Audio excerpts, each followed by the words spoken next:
الحمد لله رب العالمين نحمده ونستعينه ونستغفره ونؤمن به ونتوكل عليه ونعوذ بالله من شرور أنفسنا ومن سيئات أعمالنا من يهده الله فلا مضل له ومن يضلل فلا هادي له أشهد أن لا إله إلا الله وحده لا شريك له وأشهد أن محمدًا عبده ورسوله أرسله بالهدى ودين الحق ليظهره على الدين كله ولو كره المشركون اللهم صل على محمد وعلى آل محمد كما صليت على إبراهيم وعلى آل إبراهيم إنك حميد مجيد اللهم بارك على محمد وعلى آل محمد كما باركت على إبراهيم وعلى آل إبراهيم إنك حميد مجيد أما بعد فإن خير الحديث كتاب الله وخير الهدي هدي محمد صلى الله عليه وسلم وشر الأمور محدثاتها وكل محدثة بدعة وكل بدعة ضلالة وكل ضلالة في النار أيها الإخوان والأخوات أوصيكم ونفسي أولا بتقوى الله أعوذ بالله السميع العليم من الشيطان الرجيم يا أيها الذين آمنوا اتقوا الله حق تقاته ولا تموتن إلا وأنتم مسلمون يا أيها الذين آمنوا اتقوا الله وقولوا قولا سديدا يصلح لكم أعمالكم ويغفر لكم ذنوبكم ومن يطع الله ورسوله فقد فاز فوزا عظيما بسم الله الرحمن الرحيم ادع إلى سبيل ربك بالحكمة والموعظة الحسنة وجادلهم بالتي هي أحسن إن ربك هو أعلم بمن ضل عن سبيله وهو أعلم بالمهتدين. ഏറെ പ്രിയമുള്ള സത്യവിശ്വാസികളെ, വിശ്വാസിനികളെ, സഹോദരി സഹോദരന്മാരെ, പ്രപഞ്ച സൃഷ്ടാവായ റബ്ബുൽ ആലമീനായ അള്ളാഹുവിൻ്റെ കൽപ്പനകളും നിർദ്ദേശങ്ങളും ജീവിതത്തിൽ പാലിച്ച് തഖ്വ കൈക്കൊള്ളുന്നവരായി ജീവിക്കണമേ എന്ന് എന്നെയും നിങ്ങളെയും ഈ സന്ദർഭത്തിൽ ഓർമ്മപ്പെടുത്തുകയാണ്. പ്രത്യേകിച്ചും തഖ്വ കൊണ്ട് എല്ലാവരോടുമായി വസിയത്ത് ചെയ്യുകയാണ്. അല്ലാഹു സുബ്ഹാനഹു വ തആല നമ്മെ എല്ലാവരെയും അവനിഷ്ടപ്പെടുന്ന അവൻ്റെ യഥാർത്ഥ സ്വാലിഹ്യങ്ങളുടെ സജ്ജനങ്ങളുടെ കൂട്ടത്തിൽ നമ്മെ എല്ലാവരെയും ഉൾപ്പെടുത്തി അനുഗ്രഹിക്കുമാറാവട്ടെ. പ്രിയമുള്ള സഹോദരന്മാരെ, വളരെ പ്രധാനപ്പെട്ട ഒരു വിഷയം സൂചിപ്പിക്കുവാനാണ് ഉദ്ദേശിക്കുന്നത്. അതായത് ദീനി പ്രബോധനം, ദഅവത്ത്, അള്ളാഹുവിൻ്റെ മാർഗത്തിലേക്കുള്ള ക്ഷണം. ഈയൊരു കാര്യം നമ്മളെല്ലാവരും വ്യക്തിപരമായും സാമൂഹികമായും പരമായും ഒക്കെ നിർവഹിക്കേണ്ട, വളരെ ഭാരിച്ച, ഏറ്റെടുക്കേണ്ട ഒരു ഉത്തരവാദിത്തമാണ് അള്ളാഹുവിലേക്ക് ക്ഷണിക്കുക എന്നുള്ളത്, അള്ളാഹുവിലേക്ക് വിളിക്കുക എന്നുള്ളത്. നമ്മളൊക്കെ നമ്മളെക്കുറിച്ച് ഒന്ന് ആലോചിച്ച് നോക്കുക. അള്ളാഹുവിൻ്റെ അതിമഹത്തായ അനുഗ്രഹത്താൽ നമുക്കൊക്കെ ഒരു സമാധാനമുണ്ട്. എന്താണ് ആ സമാധാനം? നമുക്കൊരു നേർവഴി ലഭിച്ചു എന്നുള്ളതാണ്. അത് വലിയൊരു ഹൈറാണ്. അള്ളാഹു നമുക്ക് നൽകിയ ഈ ലോകത്ത് വെച്ച് ഏറ്റവും വലിയ അനുഗ്രഹം എന്താണെന്ന് ചോദിച്ചാൽ അതാണ്. ഹിദായത്ത് ലഭിക്കുക, സന്മാർഗം ലഭിക്കുക, അള്ളാഹുവിനെ കുറിച്ച് മനസ്സിലാക്കുക, അവൻ്റെ വഴിയിൽ എത്തിച്ചേരുക. ഇത് എല്ലാവർക്കും കിട്ടിക്കൊള്ളണമെന്നില്ല, എല്ലാവർക്കും ലഭിച്ചുകൊള്ളണമെന്നില്ല. അത്രമാത്രം വലിയ വലിയ വളരെ വലിയ നിഅമത്തിൻ്റെ ഉടമകളാണ് ഈ ഇരിക്കുന്ന ഞാനും നിങ്ങളും ഒക്കെ എന്ന് പറയുന്നത്. പക്ഷേ സഹോദരങ്ങളെ, എത്രയോ ആളുകൾ ഈ വഴി മനസ്സിലാകാതെ ജീവിച്ചു കൊണ്ടിരിക്കുന്നു. ഈ സത്യം, ഇത് സത്യമാണ്, ഇത് ഹക്കിന്റെ വഴിയാണ് എന്ന് മനസ്സിലാക്കാത്ത എത്ര ആളുകൾ നമ്മുടെ ചുറ്റിലും ജീവിച്ചു കൊണ്ടിരിക്കുകയാണ്. അവരും മരിച്ചു പോകേണ്ടവരല്ലേ? നമ്മളും മരിച്ചു പോകുന്നവരാണ്, അവരും മരിച്ചു പോകുന്നവരാണ്. നമുക്കൊരു സമാധാനമുണ്ട്, മരിച്ചാൽ അൽഹംദുലില്ലാ നമുക്ക് സ്വർഗം നേടിയെടുക്കാൻ സാധിക്കും, ആ ഒരു വഴിയിൽ എത്തിച്ചേർന്നിട്ടുണ്ട് എന്നൊരു സമാധാനം നമുക്കുണ്ട്. പക്ഷേ ഈ പറയപ്പെട്ട ഇത് എത്താത്ത ആളുകളുടെ അവസ്ഥ എന്താണ്? നമ്മൾ ഒക്കെ ചിന്തിച്ചിട്ടുണ്ടോ? നമ്മൾ പോകുന്ന വഴിയിൽ ഒരു ബൈക്കുകാരൻ ബൈക്ക് ഓടിച്ചു പോകുമ്പോൾ അവൻ്റെ സ്റ്റാൻഡ് തട്ടിയിട്ടില്ല എങ്കിൽ നമ്മൾ വിളിച്ചു പറയും, ഒച്ചത്തിൽ വിളിച്ചു പറയും, അല്ലേ? ഒച്ചത്തിൽ വിളിച്ചു പറയും, സ്റ്റാൻഡ് തട്ടിയിട്ടില്ല, സൂചി കൊടുക്കും. എന്താ കാരണം? അവൻ അപകടത്തിൽ പോയി വീഴരുത്. അത് അപകടം നടക്കാൻ സാധ്യതയുണ്ട്. അവൻ ഒരുപക്ഷെ മരണം വരെ സംഭവിച്ചു പോയേക്കാം. അപ്പോൾ അവനെ നമ്മൾ ആ ഉള്ളിൽ നിന്നുള്ള വികാരമുണ്ടല്ലോ, നമ്മുടെയൊക്കെ ഉള്ളിലുള്ള വികാരം, അവൻ രക്ഷപ്പെടണം, അവൻ അപകടം സംഭവിക്കരുത്. ഈ ഒരു ചിന്ത നമുക്ക് പരലോകത്തിന്റെ കാര്യത്തിൽ എന്തേ നമുക്ക് ഉണ്ടാകാതെ പോകും? നമ്മുടെ കൺമുമ്പിലൂടെയല്ലേ ആളുകളൊക്കെ ഇങ്ങനെ ജീവിച്ചു കൊണ്ടിരിക്കുന്നത്, പല വിധത്തിൽ, പല രൂപത്തിൽ, പല അവസ്ഥയിൽ. എന്താണ് എന്ന്, ജീവിതം എന്താണ് എന്ന് അറിയാതെ അങ്ങനെയൊക്കെ ജീവിച്ചു പോകുന്ന എത്രയോ അനേകായിരങ്ങൾ, ലക്ഷങ്ങൾ. ഓരോ നമ്മുടെ പ്രദേശത്ത് ഒക്കെ എടുത്തു നോക്കിയാൽ നമ്മളൊന്ന് എണ്ണി നോക്കുക, എത്ര കുടുംബങ്ങളുണ്ട്. എല്ലാവരെയും നമ്മുടെ ഈ പരിധിയിൽ നമ്മൾ കൊണ്ടുവരേണ്ടവരാണ്. നമ്മൾ ഈ പ്രദേശത്തെ ഉത്തരവാദിത്വമുള്ള ആളുകളാണ്. ഈ പ്രദേശത്തെ, ഇവിടെ ഇരിക്കുന്ന ഓരോരുത്തരും ഈ പ്രദേശത്തെ ഉത്തരവാദിത്വം ഏറ്റെടുക്കേണ്ടവരാണ്. അതല്ലാതെ നമ്മൾ ഇങ്ങനെ വന്ന് നമസ്കരിച്ചു, പിന്നെ പിരിഞ്ഞു പോകുന്നു, വീണ്ടും അടുത്ത വക്കത്തിന് വന്നു വിളിക്കുന്നു, പിരിഞ്ഞു പോകുന്നു. അതാണോ സഹോദരങ്ങളെ ഇസ്ലാം എന്ന് പറഞ്ഞാൽ? ഇസ്ലാമിനെ അറിയാത്തവർ ഇന്നത്തെ കാലഘട്ടത്തിൽ എന്താ? ഇന്നത്തെ കാലഘട്ടം എന്ന് പറയുന്നത് വല്ലാത്ത ഒരു അവസ്ഥയിലാണ്. ഇസ്ലാമിനെ കൂടുതൽ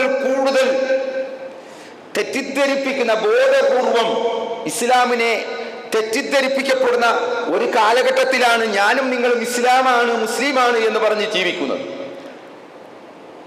അപ്പോൾ നമ്മൾ അതിന് മറുപടി പറയേണ്ടതില്ലേ? എന്താണ് ഇസ്ലാമിനെ കുറിച്ച് അറിയിച്ചു കൊടുക്കേണ്ടതില്ലേ? അങ്ങനെയല്ല, നിങ്ങൾ പറയുന്നത് പോലെ അല്ല യഥാർത്ഥ ഇസ്ലാം എന്ന് പറയുന്നത്. അത് നമ്മൾ പറഞ്ഞു കൊടുക്കണ്ടേ?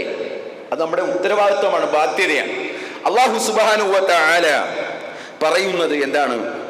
സൂറത്ത് നഹ്ലിലെ 16-ാമത്തെ അധ്യായം 125-ാമത്തെ ആയത്ത്. അല്ലാഹു സുബ്ഹാനഹു വ തആല നമ്മളോടൊക്കെ കൽപ്പിക്കുകയാണ്. എന്താണ് കൽപ്പന? നീ വിളിക്കണം, ക്ഷണിക്കണം. ഇലാ സബീലി റബ്ബിക, നിന്റെ നാഥന്റെ മാർഗത്തിലേക്ക്, സബീലിലേക്ക്, വഴിയിലേക്ക് നീ ക്ഷണിക്കണം. ബിൽ ഹിക്മതി വൽ മൗഇദത്തിൽ ഹസന, ബിൽ ഹിക്മതി, തത്വദീക്ഷയോടുകൂടി, പരിപൂർണമായ എല്ലാ തെളിവുകളും ആർജിച്ചുകൊണ്ട് നീ ആളുകളെ ക്ഷണിക്കണം. നിന്റെ റബ്ബിന്റെ മാർഗത്തിലേക്ക്, വഴിയിലേക്ക് ക്ഷണിക്കണം. വൽ മൗഇദത്തിൽ ഹസന, നല്ല സതുപദേശത്തോടുകൂടി, നല്ല ഉപദേശം നൽകി ക്ഷണിക്കണം, ആളുകളെ വിളിക്കണം. ഇപ്പോൾ എന്താണ് അവസ്ഥ? നമുക്കാർക്കും ഒരു ഉത്തരവാദിത്വമില്ല. നമ്മുടെ എന്താണ് അങ്ങനെ പോവുകയാണ്. നമുക്കാർക്കും അങ്ങനെയുള്ള ഒരു ഉത്തരവാദിത്വം നമുക്കാർക്കുമില്ല. ഞാനും എൻ്റെ ഭാര്യയും ഒരു തട്ടാനും എന്ന ഒരവസ്ഥയിലാണ് ഇന്ന് നമ്മളൊക്കെ ഉള്ളത്. ആ ഒരു അവസ്ഥയിലൊക്കെ നമ്മൾ ചുരുങ്ങിപ്പോവുകയാണ്. എന്നാൽ ഒരു കാലം മുൻകഴിഞ്ഞു പോയ കാലങ്ങളൊക്കെ ഒന്ന് പരിശോധിച്ച് നോക്കുകയെ എത്രമാത്രം ദീനീ പ്രബോധന രംഗം സജീവമായിരുന്നു ഈ നാട്ടിൽ, ഈ കേരളക്കരയിൽ സജീവമായിരുന്നു. എവിടെ നോക്കിയാലും പല രൂപത്തിൽ സ്റ്റേജ് കെട്ടിക്കൊണ്ട് ഈ ദീനിനെ വിളിച്ചു പറയുന്നു. എത്ര ആ പഴയ കാലഘട്ടം നമ്മളൊന്ന് ഓർക്കണം. പുതിയ തലമുറക്ക് അത് മനസ്സിലായിക്കൊള്ളണമെന്നില്ല. പക്ഷേ അതിൻ്റെയൊക്കെ മാറ്റങ്ങളാണ് ഈ നാട്ടിൽ പ്രതിഫലിച്ചത്. വലിയ മാറ്റങ്ങൾ ഉണ്ടായി. എല്ലാ രംഗത്തും എല്ലാ മേഖലയിലും ഒട്ടനവധി മാറ്റങ്ങൾ ഉണ്ടാക്കിയെടുക്കുവാൻ നമ്മുടെ പ്രവർത്തനങ്ങളിലൂടെ സാധിച്ചു എന്നുള്ളതാണ്. പക്ഷെ ഇന്നാരുമില്ല. പ്രബോധന രംഗം ഇന്ന് നിർജീവമായി കിടക്കുകയാണ്, ജീവനില്ലാതെ കിടക്കുകയാണ് പ്രബോധന രംഗം. വല്ലപ്പോഴും എന്തെങ്കിലും ഒരു പരിപാടി വെച്ചാൽ കഴിഞ്ഞു, ആ കൊല്ലത്തെ പരിപാടി കഴിഞ്ഞു. എത്ര ദിവസങ്ങളാണ് നമുക്ക് നഷ്ടപ്പെട്ടുകൊണ്ടിരിക്കുന്നത്. മുമ്പ് ഒക്കെ ആളുകൾ കുറവായിരുന്നു ഇത് ഏറ്റെടുക്കാൻ. ഒരു പ്രദേശത്ത് 2 പേരെ കാണുകയുള്ളൂ. ആ 2 പേർ 2000 പേരുടെ ഫലം ചെയ്തിരുന്നു എന്നുള്ളതാണ്. ഇന്ന് ആളുകൾ കൂടി, പക്ഷേ എന്താ പ്രയോജനം? അതാണ് അവസ്ഥ. ഇപ്പൊ സഹോദരങ്ങളെ, ഈ കാര്യം നമ്മളൊക്കെ നിർവഹിക്കേണ്ട, നമസ്കാരം പോലെ, സക്കാത്ത് പോലെ, ഹജ്ജ് പോലെ തന്നെ ഈ കാര്യവും നാം ഓരോരുത്തരും നിർവഹിച്ചില്ല എങ്കിൽ റബ്ബിന്റെ മുമ്പിൽ നമ്മൾ കുറ്റക്കാരാണ്, സംശയമില്ല. നമ്മൾ ചോദ്യം ചെയ്യപ്പെടും. നാളെ ഈ ആളുകളൊക്കെ വന്നേ, നമ്മൾ നിത്യം കാണുന്ന ആളുകളൊക്കെ റബ്ബിന്റെ മുമ്പിൽ കോടതിയിൽ വന്നുകൊണ്ട് ഈ കാക്ക, ഈ മനുഷ്യൻ നമ്മളോടൊപ്പം ജീവിച്ചിരുന്നിട്ട് റബ്ബേ ഇതിനെക്കുറിച്ച് ഒരു വാക്ക് പറഞ്ഞു തന്നില്ല, ഈ സത്യം ഇസ്ലാമിനെ കുറിച്ചൊന്നും എനിക്ക് മിണ്ടിയില്ല എന്ന് പരാതി പറയുന്ന അവസ്ഥയുണ്ടാവും. സൂക്ഷിക്കണം. നമ്മളെ കൊണ്ടാകുന്ന രീതിയിലൊക്കെ നമ്മൾ ഈ ദൗത്യം നിർവഹിക്കണം. വജാദിൽഹും ബില്ലത്തി ഹിയ അഹ്സൻ. വീണ്ടും അല്ലാഹു പറയുകയാണ്, വജാദിൽഹും ബില്ലത്തി ഹിയ അഹ്സൻ. ഏറ്റവും നല്ലത് കൊണ്ട് നീ അവരുമായി സംവാദത്തിൽ ഏർപ്പെട്ടുകൊള്ളുക. ഈ ആയത്തൊക്കെ ആർക്കുള്ളതാ? ഖുർആനിലെ ആയത്ത് ആർക്കുള്ളതാ? നമുക്കുള്ളതാണ്. നമുക്ക് ഓരോരുത്തർക്കും ഉള്ളതാണ്. നമ്മൾ പാരായണം ചെയ്യപ്പെടേണ്ടതാണ്. അത് പ്രവൃത്തിപഥത്തിൽ കൊണ്ടുവരണം. ഈ കൽപ്പനകളാണ്. ആരാ കൽപ്പിക്കുന്നത്? റബ്ബാണ് കൽപ്പിക്കുന്നത്. അള്ളാഹുവാണ് നമ്മളോട് കൽപ്പിക്കുന്നത്. നമസ്കാരം കൽപ്പിച്ചത് കൊണ്ട് നമ്മൾ നമസ്കരിക്കുന്നു, അല്ലേ? അള്ളാഹുവിന്റെ കൽപ്പന, അതും ഖുർആനും പറഞ്ഞിട്ടുണ്ടല്ലേ നമ്മൾ നിർവഹിക്കുന്നത്. അതേ റബ്ബ് തന്നെയാണ് കൽപ്പിക്കുന്നത്.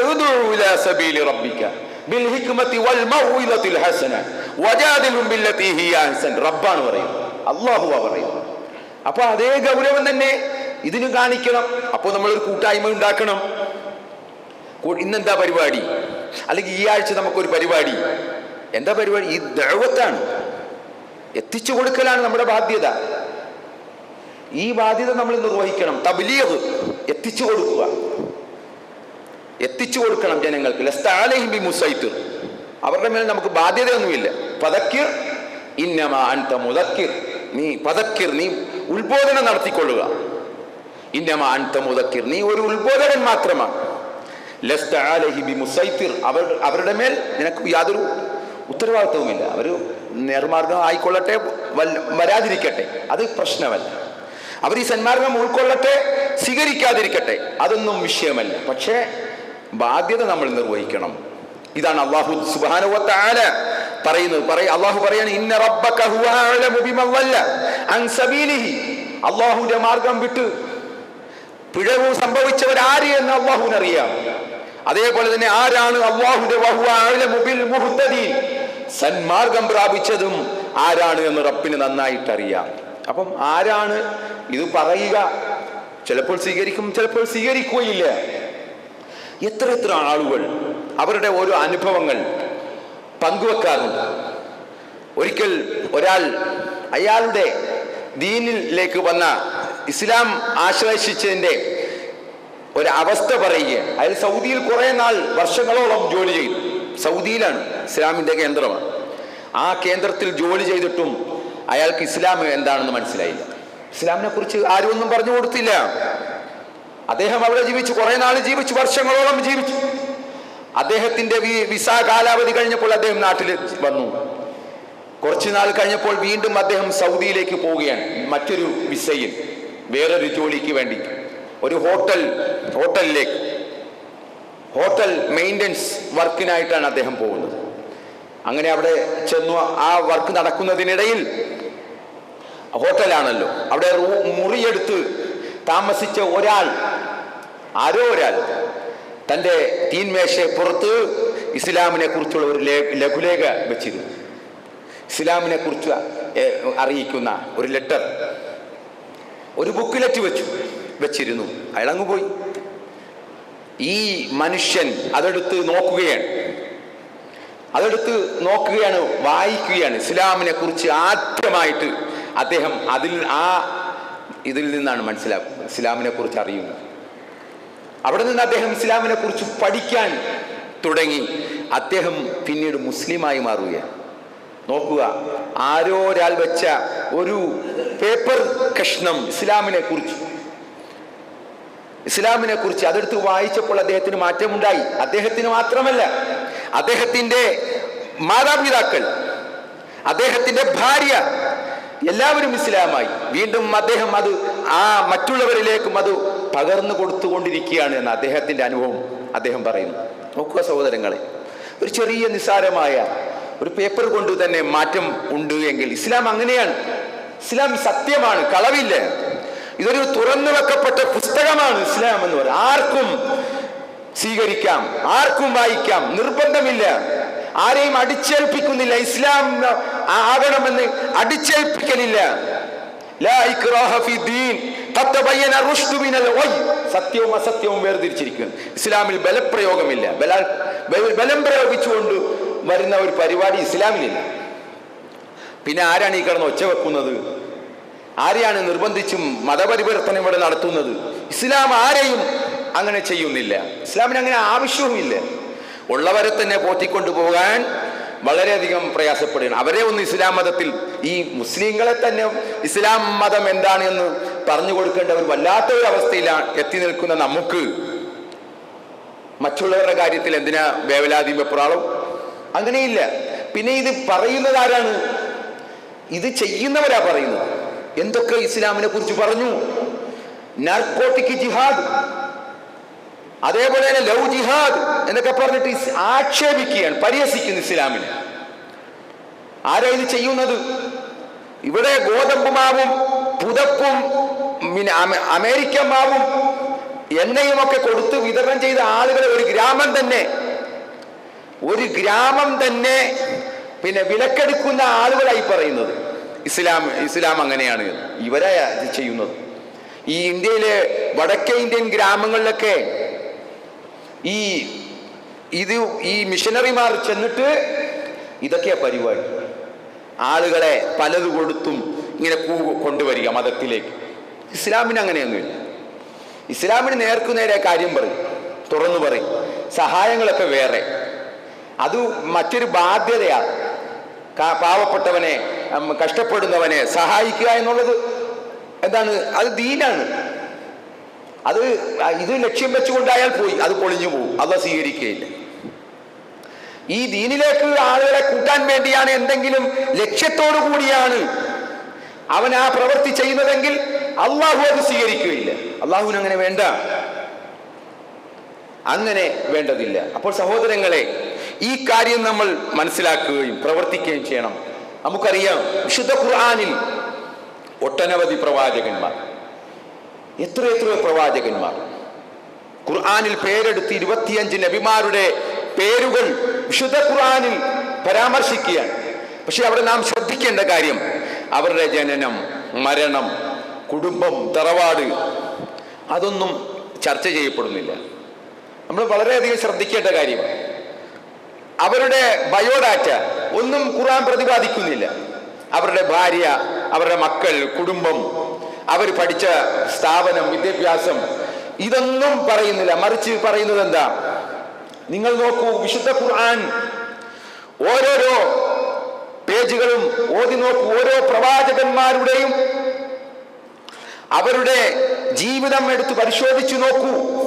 എന്താ അവിടെ തെളിഞ്ഞു കാണുന്നത്? ഹൈലൈറ്റ് ചെയ്യുന്നത് എന്താണ്? അവരെയൊക്കെ പ്രൊജക്റ്റ് ചെയ്യുന്നത് എന്താണ്? അവരുടെ പ്രബോധന രംഗമാണ് വിശുദ്ധ ഖുർആൻ വിശദീകരിച്ചിട്ടുള്ളത്.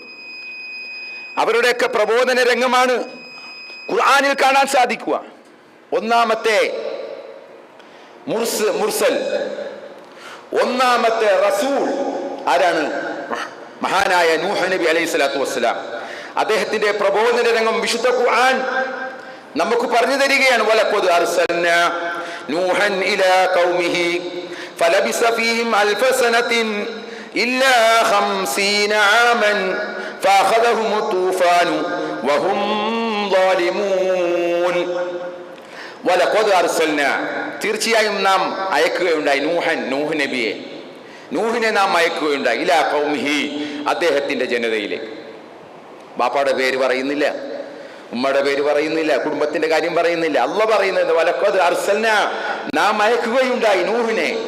ഒന്നാമത്തെ റസൂലാണ്, അയക്കപ്പെട്ട പ്രവാചകന്മാരുടെ കൂട്ടത്തിലെ ഒന്നാമത്തെ റസൂലാണ് മഹാനായ നൂഹ് നബി അലൈഹി സ്വലാത്തു വസ്സലാം. അദ്ദേഹത്തിന്റെ പ്രബോധന രംഗമാണ് ഖുർആൻ വരച്ചു കാട്ടുന്നത്. ഫലബിസ ഫീഹിം, അവരിൽ അദ്ദേഹം കഴിച്ചുകൂട്ടി അൽഫ സനത്തിൻ, 1000 വർഷം, ഇല്ല 50 ആമ, 50 വർഷം ഒഴികെ, 1050 ഒഴികെ 950 കൊല്ലക്കാലം നൂഹ് നബി അലൈഹി സ്വലാത്തു വസ്സലാം ആ ജനതയെ പ്രബോധനം ചെയ്തു വന്ന 950, 1-2 കൊല്ലമല്ല. നമ്മളൊക്കെയോ ഒരു ചെറിയ പരിപാടി വെച്ചാൽ പിന്നെ ഒരാഴ്ച വിശ്രമമായിരിക്കും. മഹാനായ നൂഹ് നബി അലൈഹി സ്വലാത്തു വസ്സലാമയുടെ പ്രബോധന രംഗം ഖുർആൻ പറയുന്നത് 950 വർഷം അദ്ദേഹം പ്രബോധനം ചെയ്തു. എന്നിട്ടോ അദ്ദേഹത്തിന് കിട്ടിയതോ, അദ്ദേഹത്തിന് ഈ പ്രബോധനം സ്വന്തം കുടുംബം പോലും അദ്ദേഹത്തിന് കൂട്ടാൻ കഴിഞ്ഞില്ല. സ്വന്തം കുടുംബത്തെ പോലും അദ്ദേഹത്തിന് കിട്ടിയ ഒരു പ്രവാചകൻ, മഹാനായ പ്രവാചകന്റെ കുടുംബം പോലും അദ്ദേഹത്തിനെതിരായിരുന്നു എന്നുള്ളതാണ്. ആ രംഗമൊക്കെ അറിയാം, മകന്റെ മരണരംഗം. എന്താണ്, തൂഫാൻ വരുന്ന രംഗമുണ്ടല്ലോ. അള്ളാഹു അവരെ തൂഫാൻ കൊണ്ട് നശിപ്പിച്ചു. അവരുടെ അക്രമം കൊണ്ട് കാരണത്താൽ അള്ളാഹു അവരെ തൂഫാൻ, ജലപ്രളയം അയച്ചു, നശിപ്പിച്ചു കളഞ്ഞു ആ ജനതയെ. അവിടെ ഒരു കാര്യം നമ്മൾ മനസ്സിലാക്കണം. ഈ പ്രബോധനം ഉൾക്കൊണ്ടവരെ രക്ഷിക്കുക എന്നുള്ളത് അള്ളാഹു ബാധ്യതയാണ്. അള്ളാഹു നേരത്തെ മുന്നറിയിപ്പ് കൊടുക്കും. പ്രവാചകൻ ഉണ്ടെങ്കിൽ ആ പ്രവാചകനിലൂടെ തന്നെ മുന്നറിയിപ്പ് കൊടുക്കും, നാട് വിട്ടോളാൻ പറയും. അള്ളാഹു ഇവിടെ പറഞ്ഞത് ഒരു കപ്പലുണ്ടാക്കാനവർ, ഒരു കപ്പലുണ്ടാക്കിക്കൊള്ളാൻ. എങ്ങനെ? ഈ വരണ്ട ആകെ വല്ലാതെ നിൽക്കുന്ന ഒരവസ്ഥയിൽ ഒരു കപ്പലുണ്ടാക്കുക എന്ന് പറഞ്ഞാൽ ഭ്രാന്തൻ എന്നല്ലാതെ വേറെ മറ്റെന്താ പറയും? അവരങ്ങനെ പറഞ്ഞു. നൂഹ് നബി, ഇത് ഭ്രാന്താണ് ഈ കാണിക്കുന്നത്. ഈ കപ്പൽ ഇവിടെ ഉണ്ടാക്കിയിട്ട് എന്ത് ചെയ്യാൻ പോവുക? ഈ വെള്ളമില്ലാത്ത ഇവിടെ എങ്ങനെയാണ് ഈ കപ്പൽ സഞ്ചരിക്കുക? പക്ഷെ കുറച്ച് കഴിഞ്ഞപ്പോൾ വലിയ മഴ, നിലയ്ക്കാത്ത മഴ, അതങ്ങ് പിന്നെ തുള്ളി ഒരു കുടം എന്ന് പറഞ്ഞതുപോലെ മഴ ഇങ്ങനെ വർഷിക്കുകയാണ്. ഒരു ശമനവുമില്ല. ഏതുവരെ? അടുപ്പിൽ നിന്ന് വരെ വെള്ളം ഉറവ് പൊട്ടാൻ തുടങ്ങി. അടുപ്പിൽ നിന്ന് വെള്ളം ഉറവ് പൊട്ടാൻ തുടങ്ങി എന്നാ ഖുർആൻ പറയുന്നു. അവരെ അള്ളാഹു സുബ്ഹാനഹു വ തആല പിടികൂടുകയും വിശ്വാസികളെ അള്ളാഹു രക്ഷപ്പെടുത്തുകയും ചെയ്തു. ആ സഫീനത്തിലുണ്ടായിരുന്ന, ആ കപ്പലിലുണ്ടായിരുന്ന വിശ്വാസികളെ അള്ളാഹു രക്ഷപ്പെടുത്തി. ഇത് ലോകരായ മനുഷ്യർക്ക് നാം ഒരായത്തായി നിശ്ചയിച്ചിരിക്കുകയാണ്. ഒരു ദൃഷ്ടാന്തമാണ്, നമ്മൾ കണ്ടുപഠിക്കാൻ വേണ്ടിയാണ്. ഈ ഒരു സംഭവം കണ്ടുപഠിക്കാൻ അള്ളാഹു സുബ്ഹാനഹു വ തആല പറയുക. അപ്പോൾ സഹോദരങ്ങളെ, ഇത് ഒരു പ്രവാചകന്റെ ചരിത്രം. നൂഹ് നബി അലൈഹി സ്വലാം രാവും പകലുമെല്ലാം അദ്ദേഹം ജനങ്ങളെ ഈ മാർഗത്തിലേക്ക്, അള്ളാഹുവിന്റെ ദഅവത്തിലേക്ക്, അള്ളാഹുവിലേക്ക് ക്ഷണിക്കുകയാണ് നൂഹ് നബി അലൈഹി ഇസ്ലാം. രാവും പകലും, ലൈലം വനഹാറ, രാവും പകലും എല്ലാം ക്ഷണിച്ചു. അങ്ങനെ അദ്ദേഹം അവസാനം ഇതുപോലെ അല്ലാഹു സുബ്ഹാനഹു വ തആല ആ നാടിനെ നശിപ്പിക്കുക. അപ്പൊ ഇതുപോലെ ഒട്ടനവധി പ്രവാചകന്മാരുടെ ചരിത്രങ്ങൾ വിശുദ്ധ ഖുർആനിൽ കാണാം. അവിടെ ഒക്കെയും പ്രധാനമായിട്ട് നമ്മൾ മനസ്സിലാക്കേണ്ടത് ഓരോ പ്രവാചകന്മാരുടെയും പ്രബോധന പ്രവർത്തനങ്ങളാണ് ഖുർആൻ എടുത്ത് കാണിച്ചിട്ടുള്ളത്. അല്ലാതെ ഒരു കഥ കേൾപ്പിക്കലല്ല. സാധാരണ കഥയുണ്ടല്ലോ, പുസ്തകത്തിൽ വരുന്ന കഥകൾ, ഏതെങ്കിലും ഒരാളുടെ കഥകൾ, ചരിത്രം, അത് വിശദീകരിക്കലല്ല ശുദ്ധ ഖുർആൻ ചെയ്തിട്ടുള്ളത്. മറിച്ച് അവർ ചെയ്ത പ്രവർത്തനങ്ങൾ, ദഅവത്താണ് കൂടുതലും കാണിക്കുന്നത്. മറ്റൊരു പ്രവാചകൻ മഹാനായ ഇബ്രാഹിം അലൈഹി സ്വലാത്തു വസ്സലാം, ആ പ്രവാചകന്റെ ചരിത്രമാണ് ഇനിയുള്ള നാളുകളിൽ നമ്മളൊക്കെ കേൾക്കാൻ പോകും, അയവിറക്കാൻ പോകും, അല്ലേ? ഇനി അങ്ങോട്ട് ദുൽഹജ്ജ് മാസം ആണല്ലോ കടന്നു വരാൻ പോകുന്നത്. വളരെ പുണ്യമുള്ള 10 ദിവസങ്ങളൊക്കെ കടന്നു വരികയാണ്. വളരെ വൽ ഫജ്രി വലയാലിൻ ആശിർ, ഏതാണ് വൽ ഫജ്ർ? പ്രഭാതം തന്നെ സത്യം. വലയാലിൻ ആശിർ, 10 രാത്രികൾ തന്നെ സത്യം. ഏതാണ് ആ 10 രാവുകൾ എന്ന് പറയുന്നത്? എല്ലാ പണ്ഡിതന്മാരും പറഞ്ഞിട്ടുള്ളത് ദുൽഹജ്ജ് 1 മുതൽ 10 വരെയുള്ള ദിവസങ്ങളെ എന്നാണ്. ഹജ്ജിന്റെ തുടക്കം ദുൽഹജ്ജ് 8 മുതൽ ആരംഭിക്കുന്ന ആ ദിവസങ്ങൾ, അതൊക്കെ ഉൾപ്പെട്ട ദിനങ്ങളാണ് ഇനി കടന്നു വരാൻ പോകുന്നത്. വിശ്വാസികളെ, നമുക്കുള്ള അവസരങ്ങൾ ഇതാ വീണ്ടും വരികയാണ്. അവിടെ കൂടുതലും അനുസ്മരിക്കുന്ന ആരെയാ? മഹാനായ ഇബ്രാഹിം അലൈഹി സ്വലാത്തു വസ്സലാമയുടെ ജീവചരിത്രമാണ് കൂടുതലും അവിടെങ്ങളിലെല്ലാം പരാമർശിക്കുന്നത്. വിശുദ്ധ ഖുർആനിൽ ഒരുപാട് സ്ഥലങ്ങളിൽ മഹാനായ പ്രവാചകന്റെ ഖലീലുല്ലാഹി ഇബ്രാഹിം അലൈഹി സ്വലാത്തു വസ്സലാമയുടെ ത്യാഗോജ്ജലമായ ചരിത്രം നമ്മുടെ മുമ്പിൽ വരച്ച് കാണിക്കുന്നുണ്ട്. ഇവിടെ ഖുർആനിൽ അല്ലാഹു പറയുന്നു, ഇബ്രാഹിം നബിയെ കുറിച്ച് പറയുകയാണ്, അദ്ദേഹം തന്റെ ജനങ്ങളോട് പറയുകയാണ്, നിങ്ങൾ അല്ലാഹനെ ആരാധിക്കണം, അവനെ നിങ്ങൾ തഖ്വ കൈക്കൊള്ളണം, അവനെ സൂക്ഷിക്കണം, തഖ്വയുള്ളവരാവണം, അവനെ സൂക്ഷിക്കണം. തഖ്വ എന്ന് പറഞ്ഞാൽ എന്താ? അല്ലാഹനെ സൂക്ഷിച്ച് ജീവിക്കുന്നതിനാണ് തഖ്വ എന്ന് പറയുന്നത്. അപ്പൊ വിശ്വാസികൾ ഇബാദത്തുകൾ എടുത്താൽ മാത്രം പോരാ, തഖ്വയുള്ളവർ കൂടിയാകണം. നിങ്ങൾ അവനിൽ തഖ്വയുള്ളവരായി മാറുക. ദാലികും ഖൈറുൽ ലക്കും ഇൻ കുൻതും തഅലമൂൻ, നിങ്ങൾ മനസ്സിലാക്കുന്നവരാണെങ്കിൽ അതാണ് നിങ്ങൾക്ക് ഉത്തമം. ഇന്നമാ, വീണ്ടും അദ്ദേഹം പറയുകയാണ്, അല്ലാഹു പറയുകയാണ്, ഇന്നമാ തഅബുദൂന മിൻ ദൂനില്ലാഹി ഔസാനം വതഖ്ലുഖൂന ഇഫ്കാ, നിങ്ങൾ അല്ലാഹുവിന് പുറമെ വിഗ്രഹങ്ങളെ ആരാധിക്കുകയും വതഖ്ലുഖൂന ഇഫ്കാ, വ്യാജം കെട്ടി പറയുകയും ചെയ്യും. ഈ വിഗ്രഹങ്ങളൊക്കെ ആരാധിച്ചിട്ട് വ്യാജങ്ങളാണ്. ഏതുണ്ട് സത്യം? അള്ളാഹുവിന് പുറമെ ആരാധിക്കുന്ന വിഗ്രഹങ്ങളുടെയൊക്കെ കഥകൾ, ചരിത്രങ്ങളൊക്കെ കെട്ടുകഥകളാണ്, ഇഫ്കാണ്, വ്യാജകഥകളാണ്. ഓരോരോ പള്ളികൾ നിങ്ങൾ നോക്കൂ, ഖബർ പൊങ്ങി എന്ന് പറയുന്ന വാർത്ത വരുന്നു, ഖബർ വളരുന്നു എന്ന് പറയുന്ന വാർത്ത വരുന്നു. ഇതൊക്കെ കെട്ടിച്ചമക്കുന്ന കള്ളങ്ങളാണ്, നമ്മൾ മനസ്സിലാക്കണം. അങ്ങനെ ഓരോ ഈ കേരളത്തിലുള്ള മുസ്ലിം പള്ളികളിലെ ജാറങ്ങളുടെ ചരിത്രങ്ങൾ എടുത്തു നോക്കിയാൽ അതിൽ ഏതാണ്ട് എല്ലാം ഇതുപോലുള്ള കള്ളങ്ങളെ കൊണ്ട് നിറച്ചു വച്ചിരിക്കുക. ഈ കറാമത്ത് കഥകൾ എന്നൊക്കെ പറഞ്ഞിട്ടേ കള്ളക്കഥകളാണ്, ജനങ്ങളെ പറഞ്ഞ് പറ്റിക്കുകയാണ്. അതാണ് അള്ളാഹു പറഞ്ഞത്, കള്ളം കെട്ടിയുണ്ടാക്കുകയും ചെയ്യുന്നു. ഇന്നല്ലദീന തഅബുദൂന മിൻ ദൂനില്ലാഹ്, അല്ലാഹുവിന് പുറമെ നിങ്ങൾ ആരാധിക്കുന്നവർ, ലാ യംലികൂന ലക്കും റിസ്ഖാ, അവർ ഒരു റിസ്ക്കും ഉടമപ്പെടുത്തുന്നില്ല, നിങ്ങൾക്കുള്ള ഒരു ഉപജീവനത്തിൽ അവർക്ക് യാതൊരു അധീനതയുമില്ല, യാതൊരു ഉടമസ്ഥാവകാശവും അവർക്കില്ല. നിങ്ങൾക്കുള്ള റിസ്ക്കിൽ അല്ലാഹു തരുന്നതാ, ഇവരാരും തരുന്നതല്ല. ഈ കൊറോണ സമയത്ത് നമ്മൾ വീട്ടിൽ കയറിയിരിക്കുകയായിരുന്നല്ലോ, അവിടെ നമ്മൾ ഭക്ഷണം കഴിച്ചില്ലേ? അവിടെ നമ്മൾ വെള്ളം കുടിച്ചില്ലേ? ആരാ നൽകിയത്? ഈ പറയുന്ന വലിയ വലിയ ആളുകൾ ഉണ്ട് എന്ന് നമ്മളുടെ രക്ഷകർ എന്ന് പറയുന്ന ആളുകളെ പോലും പൂട്ടിയിടേണ്ടി വന്നില്ലേ? അപ്പോഴും ഇവിടെ ജീവിച്ചില്ലേ മനുഷ്യർ? ആരാ നമുക്ക് റിസ്ക് നൽകിയത്? അള്ളാഹുവാണ് നമുക്ക് റിസ്ക് നൽകിയത്. അള്ളാഹു പറയാണ്. അതുകൊണ്ട് അള്ളാഹുവിനോട് നിങ്ങൾ റിസ്ക് തേടിക്കൊള്ളുക. ഇബ്രാഹിം നബി അലൈഹി സ്വലാത്തു വസ്സലാമയുടെ പ്രബോധന പ്രവർത്തനങ്ങളെ ഊന്നിപ്പറയുകയാണ് ഖുർആൻ. അള്ളാഹുവിനോട് നിങ്ങൾ റിസ്ക് തേടിക്കൊള്ളുക. വഅ്ബുദൂ, വീണ്ടും പറയുന്നു, അവനെ ആരാധിച്ചു കൊള്ളുക. വഷ്കുറൂ ലഹു, അവന് നിങ്ങൾ നന്ദി കാണിച്ചു കൊള്ളുക. നമ്മുടെ ഇബാദത്തും നമ്മുടെ ശുക്റും എല്ലാം അള്ളാഹുവിനായിരിക്കണം. എങ്കിലേ അള്ളാഹുവാണ് റിസ്ക് നൽകുന്നത്. ആരുണ്ട് റിസ്ക് നൽകാൻ? ഇവിടെ ഇപ്പോ പല വിധത്തിലുള്ള പ്രയാസങ്ങൾ അനുഭവിക്കുന്നില്ലേ നമ്മൾ മനുഷ്യരായ നമ്മൾ? ആരുണ്ട് തരാൻ? ആരാ കൊണ്ടുവന്ന് തരിക? വലിയ വലിയ ശക്തി മഹാത്മ്യം വിളിച്ചു പറയുന്ന വലിയ വലിയ കേന്ദ്രങ്ങൾ ഇവിടെ ഉണ്ടല്ലോ. എന്റെ മനുഷ്യർക്ക് എന്തെങ്കിലും പ്രയോജനം, എന്തെങ്കിലും ഉപകാരം ഈ കേന്ദ്രങ്ങളെ കൊണ്ടുണ്ടോ? വലിയ വലിയ കേന്ദ്രങ്ങൾ, ഇവിടെയുള്ള പള്ളികൾ, ഭീമാപ്പള്ളി ഹൈവേയിലുള്ള പള്ളികൾ പൈസ എറിയുന്നു.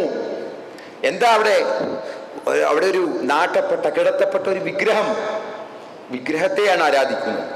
ഔലിയാക്കന്മാരെന്നും തങ്ങന്മാരെന്നും പേരിട്ടുകൊണ്ട് വിഗ്രഹാരാധനയാണ്, പച്ചയായ വിഗ്രഹാരാധനയാണ് നടക്കുന്നത്. ആരാണ് നമുക്ക് റിസ്ക് നൽകുക, വെള്ളം നൽകുക? ആര് കൊണ്ടുവന്ന് തരും? അതുകൊണ്ട് ഇനി നിങ്ങൾ നിഷേധിക്കുകയാണെങ്കിലോ, ഇതെല്ലാം പറഞ്ഞിട്ടും നിങ്ങൾ നിഷേധിക്കുകയാണെങ്കിലോ, ഇവർക്ക് മുമ്പും പല സമൂഹങ്ങളും നിഷേധിച്ചിട്ടുണ്ട്. അവരുടെയൊക്കെ ചരിത്രം ഖുർആൻ എടുത്തു പറയാൻ എല്ലാത്തിനെയും തുടച്ചു നീക്കുകയായിരുന്നു. ഓരോ സമൂഹത്തെ കുറിച്ചുള്ള ചരിത്രങ്ങൾ ഖുർആനിലുണ്ട്. ഓരോ പ്രവാചകന്മാരുടെയും ആ പ്രവാചകന്മാരുടെ കാലത്ത് ജീവിച്ചിരുന്ന സമൂഹങ്ങളുടെയും എല്ലാം ചരിത്രം വിശുദ്ധ ഖുർആൻ വളരെ വ്യക്തമായി വിശദീകരിക്കുന്നുണ്ട്. അവരുടെ അന്ത്യം എങ്ങനെയായിരുന്നു എന്നെല്ലാം വളരെ വിശദമായി തന്നെ. ആദ്യ സമൂഹത്തെ നശിപ്പിച്ചത്, സമൂദ് ഗോത്രത്തെ നശിപ്പിച്ചത്, നൂഹ് നബിയുടെ സമൂഹത്തെ നശിപ്പിച്ചത്, അങ്ങനെ ഓരോ സമൂഹത്തെയും നശിപ്പിച്ചു. അതാണ് ഖുർആൻ പറയുന്നത്. ഫഖദ് കദ്ദബ ഉമമുൻ, അവർക്ക് മുമ്പും ആളുകളൊക്കെ ഇതൊക്കെ നിഷേധിക്കുകയുണ്ടായിട്ടുണ്ട്. വമാ അലൈക്കും വമാ അലർ റസൂലി ഇല്ലൽ ബലാഗ്, വമാ അലർ റസൂലി ഇല്ലൽ ബലാഗ്. റസൂലിന്റെ ദൗത്യം എത്തിച്ചു കൊടുക്കുക എന്ന് മാത്രം. അതിന് കുറച്ച് സമയം കൊടുക്കുക അല്ലാഹു. അത് കഴിഞ്ഞാൽ സ്വീകരിച്ചില്ലെങ്കിലോ അവരെ അങ്ങോട്ട് മാറ്റും, പുതിയ സമൂഹത്തെ കൊണ്ടുവരും. സഹോദരങ്ങളെ, ഇതാണ് പ്രവാചകന്മാരുടെ പ്രബോധന രംഗം എന്ന് പറയും. അവരുടെ പ്രബോധന രംഗം അത് നമ്മൾ മനസ്സിലാക്കി ആ ഒരു പ്രബോധന കൂട്ടായ്മകൾ നമ്മൾ നിർവഹിച്ചാൽ നമുക്കിവിടെ സമാധാനവും ശാന്തിയും ഒക്കെ അള്ളാഹു നൽകും. പണ്ട് കൃത്യമായി പ്രബോധന പ്രവർത്തനങ്ങളൊക്കെ നടന്നപ്പോൾ നാട് സമാധാനത്തിലായിരുന്നു.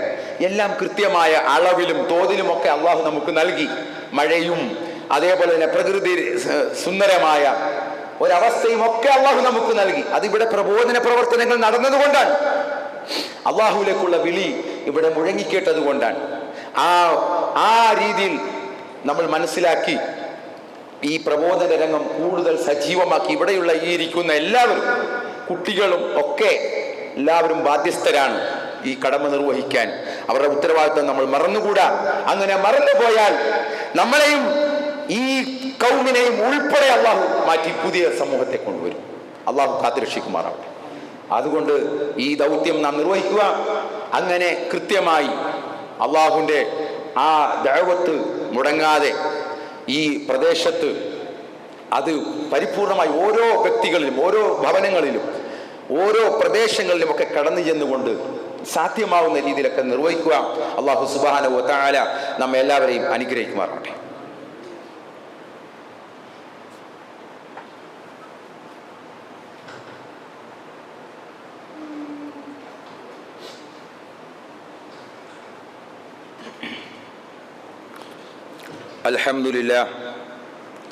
അൽഹംദുലില്ലാഹി റബ്ബിൽ ആലമീൻ വൽആഖിബത്തു ലിൽമുത്തഖീൻ വസല്ലല്ലാഹു അലാ നബിയിൽ മുർസലീൻ വഅലാ ആലിഹി വസഹബിഹി അജ്മഈൻ. അമ്മാ ബഅദ്, തഖ്വല്ലാഹ ഇബാദ.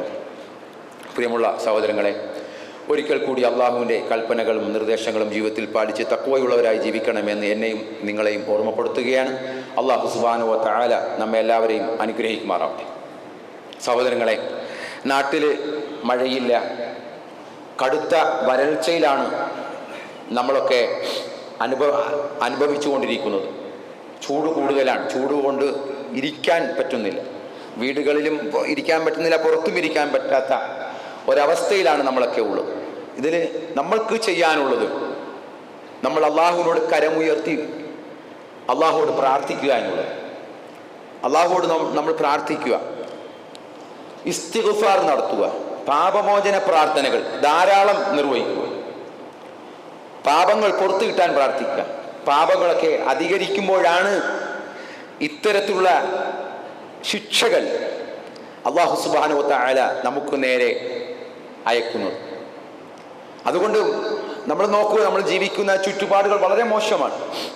ആരുണ്ട് ഒരു വ്യക്തിയെ എടുത്തു പറയാൻ പറ്റാത്ത കോലത്തിലാണ് ഇന്നത്തെ മനുഷ്യരുടെ ജീവിതം. എല്ലാ മനുഷ്യർ എന്ന് പറയുന്നത് ആകെ ദുഷിച്ചുപോയി. നല്ല മനുഷ്യരുടെ അഭാവം ഇവിടെ കാണുകയാണ്. അതുകൊണ്ടാണ് ഇതുപോലുള്ള അനുഗ്രഹങ്ങൾ അള്ളാഹു തടഞ്ഞു വെക്കുകയാണ്. അള്ളാഹു പറഞ്ഞതുപോലുള്ള ഒരു ജീവിതം ഇല്ല. അള്ളാഹു പറഞ്ഞതുപോലുള്ള ഒരു ജീവിതം അള്ളാഹുവിന് ഇബാദത്ത് ചെയ്യാൻ പറഞ്ഞു, ചെയ്യില്ല. എല്ലാം സൃഷ്ടികളുടെ പിന്നാലെ പോവുകയാണ്. എല്ലാവരും ഓരോ ജാതി തരത്തിലുള്ള വിശ്വാസത്തിലേക്ക് മാറിപ്പോവുകയാണ്. ആരുണ്ട് റബ്ബിനോട് കൈനീട്ടി പ്രാർത്ഥിക്കുന്ന? ആരുണ്ട്? വളരെ ഒരു ന്യൂനപക്ഷം മാത്രമേ ഈ അള്ളാഹുവിനോട് കൃത്യമായി ഇബാദത്തും ഒക്കെ ആയിട്ട് ജീവിക്കുന്നത്. ബാക്കി ഭൂരിഭാഗം ആളുകളും ഒരവസ്ഥയിലാണ്, വല്ലാത്ത അവസ്ഥയിലാണ്. അതുകൊണ്ട് നമ്മുടെ നിലപാട് മാറ്റണം, നിലപാട് നന്നാക്കണം. ഇന്നല്ലാഹ ലാ യുഗയ്യിറു മാ ബിഖൗമിൻ ഹത്താ യുഗയ്യിറു മാ ബിഅൻഫുസിഹിം. സ്വയം നന്നാവാതെ അള്ളാഹു ആരെയും മാറ്റുകയില്ല. നമ്മൾ സ്വയം വിചാരിക്കണം. അല്ലാതെ അള്ളാഹു ആകാശത്ത് നിന്ന് ഇറങ്ങി വന്നിട്ട് ഒരു വടിയെടുത്ത് നേരെ ജീവിക്കടാ എന്ന് പറയുകയില്ല. നമ്മൾ നന്നാവണം. മുൻകാലങ്ങളിൽ അള്ളാഹു പ്രവാചകന്മാരെ നിയോഗിച്ചിരുന്നു. എത്ര സന്തോഷമായിരുന്നു. അത് ഉള്ള കാര്യങ്ങളൊക്കെ മുന്നറിയിപ്പും കാര്യവും വേദവും കിതാബും ഉപദേശ നിർദ്ദേശങ്ങളും ഒക്കെ ആ പ്രവാചകനിലൂടെ അവർക്ക് ലഭിച്ചിരുന്നു. അത് ഉൾക്കൊണ്ടവരുണ്ട്, ഉൾക്കൊള്ളാത്തവർ. എന്നാൽ ഇന്നോ അതില്ല. മുഹമ്മദ് മുസ്തഫ സല്ലല്ലാഹു അലൈഹി വസല്ലമയോട് കൂടി അത് അവസാനിച്ചു. ഇനി നമ്മൾ ഈ അന്ത്യദിനത്തിലേക്ക് നമ്മൾ പ്രതീക്ഷിക്കുകയാണ്. ഇനി ഉള്ളത് സംഭവിക്കാനുള്ളത് അന്ത്യനാളാണ്. പ്രവാചകൻ അവരിലുള്ളപ്പോൾ അന്ത്യനാൾ സംഭവിക്കുകയില്ല എന്ന് ഖുർആനിൽ കാണാം. ഒരു സമൂഹത്തെ ശിക്ഷിക്കുകയില്ല അല്ലാഹു. പ്രവാചകൻ കൂടെയുള്ളപ്പോൾ ആ സമൂഹത്തെ അല്ലാഹു ശിക്ഷിക്കുകയില്ല. എന്നാൽ ഇന്ന് പ്രവാചകൻ നമ്മളോടൊപ്പം ഇല്ല. അപ്പോൾ സഹോദരങ്ങളെ, നമ്മൾ ചെയ്യേണ്ടത് കരങ്ങൾ ഉയർത്തി റബ്ബിനോട് പ്രാർത്ഥിക്കുക. മഴയ്ക്ക് വേണ്ടിയുള്ള നിസ്കാരമൊക്കെ പഠിപ്പിക്കപ്പെട്ടിട്ടുണ്ട്. സുന്നത്തായ, വളരെ ബൃഹത്തായ സുന്നത്താണ്. മഴയില്ലെങ്കിൽ മഴയ്ക്ക് വേണ്ടി പ്രാർത്ഥിക്കുക, നമസ്കരിക്കുക. 2 റക്അത്ത് നമസ്കരിച്ച് കൈയുയർത്തി പ്രവാചകന്റെ കക്ഷം വെളിപ്പെടുമാറ് കൈ ഉയർത്തി പ്രവാചകൻ പ്രാർത്ഥിച്ചിട്ടുള്ളതായി ഹദീസുകളിൽ കാണും. അതേപോലെ മഹാനായ ഹസൻ ബസരി റഹ്മഹുള്ളാഹിയുടെ അടുക്കൽ 2-3 ആളുകൾ ഓരോ വിഷയവുമായിട്ട് വന്നു. ഒരാൾ പറഞ്ഞു കടുത്ത വരൾച്ചയാണ്, മറ്റൊരാൾ വന്ന് പറഞ്ഞു ദാരിദ്ര്യമാണ്, മറ്റൊരാൾ പറഞ്ഞു എനിക്ക് മക്കളില്ല, കല്യാണം കഴിഞ്ഞ് മക്കളില്ല. ഈ 3 ആളോടും മഹാനായ ഹസൻ ബസരി റഹ്മഹുള്ള പറഞ്ഞത് ഇസ്തിഗ്ഫാർ നടത്താൻ, അള്ളാഹുവോട് ഇസ്തിഗ്ഫാർ ചോദിക്കുക, അള്ളാഹുവിനോട് ഇസ്തിഗ്ഫാർ തേടുക, പാപമോചന പ്രാർത്ഥന നടത്തുക എന്നാണ്. ശിഷ്യന്മാർ ചോദിച്ചു, എന്താണ് അങ്ങ് ഈ 3 ആളുകളോടും ഒരേ ഉത്തരമാണല്ലോ നൽകിയത്? അപ്പോൾ അദ്ദേഹം പറഞ്ഞത് അതാണ്. ഏതാണ്? ഫഖുൽതു ഇസ്തഗ്ഫിറു റബ്ബക്കും ഇന്നഹു കാന ഗഫാറ യുർസിലിസ് സമാഅ അലൈക്കും മിദ്റാറ വയുംദിദുക്കും ബിഅംവാലിൻ വബനീന വയജ്അൽ ലക്കും അൻഹാറ. നദികൾ ഒഴുക്കി തരും, മക്കളെ തരും, നിങ്ങൾക്ക് സമ്പത്ത് അധികരിപ്പിച്ച് തരും. എന്താണ്? നിങ്ങൾ റബ്ബിനോട് ഇസ്തിഗ്ഫാർ തേടുക. നമ്മൾ ആരോട് ഇസ്തിഗ്ഫാർ തേടാൻ? ഒരു ഇച്ചിരി നേരം ഇരിക്കാൻ ആർക്ക് കഴിയുന്നുണ്ട്? റബ്ബിന്റെ മുമ്പിൽ ഇരിക്കാൻ ആർക്ക് കഴിയുന്നുണ്ട്? റബ്ബിന്റെ മുമ്പിൽ കൈകെട്ടി ഒരു അടക്കത്തോടു കൂടി നമസ്കരിക്കാൻ ആർക്ക് കഴിയുന്നുണ്ട്? എല്ലാം തോന്നിയതുപോലെയല്ലേ? എന്നിട്ട് റബ്ബിന്റെ സഹായം വേണമെന്ന് ആവശ്യപ്പെടുകയും ചെയ്തു. എങ്ങനെ സഹായിക്കും? മറ്റൊരു പണ്ഡിതന്റെ അടുക്കൽ ഇതേപോലെ ചെന്നു, ഇങ്ങനെ മഴയില്ല, അങ്ങനെ കഷ്ടപ്പെടുന്നു എന്ന് പറഞ്ഞപ്പോൾ അദ്ദേഹം പറഞ്ഞ ഒരു മറുപടിയുണ്ട്. അള്ളാഹു കല്ലുമഴ വർഷിപ്പിക്കാതിരുന്നത് നിങ്ങളോടുള്ള ഔദാര്യം കൊണ്ടാണ്.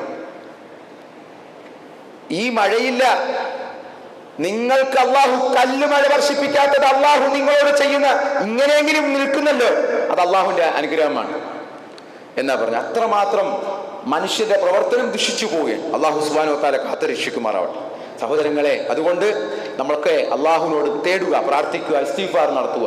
അങ്ങനെ പൂർണ്ണമായി റബ്ബിലേക്ക് അടുക്കുന്ന യഥാർത്ഥ വിശ്വാസികളിൽ അള്ളാഹു സുബ്ഹാനഹു വ തആല നമ്മെ എല്ലാവരെയും ഉൾപ്പെടുത്തി അനുഗ്രഹിക്കുമാറാവട്ടെ.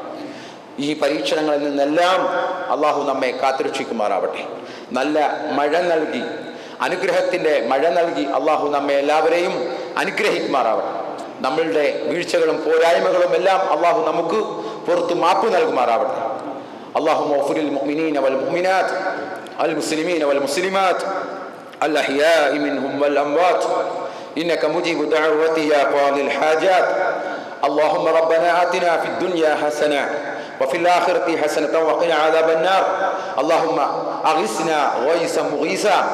اللهم أغثنا غيثا مغيثا. اللهم أغثنا غيثا مغيثا. اللهم اغفر للمؤمنين والمؤمنات المسلمين والمسلمات الأحياء منهم والأموات إنك مجيب دعوتي يا قاضي الحاجات. اللهم ربنا تقبل منا إنك أنت السميع العليم وتب علينا إنك أنت التواب الرحيم واغفر لنا برحمتك يا أرحم الراحمين. سبحان ربك رب العزة عما يصفون وسلام على المرسلين والحمد لله رب العالمين.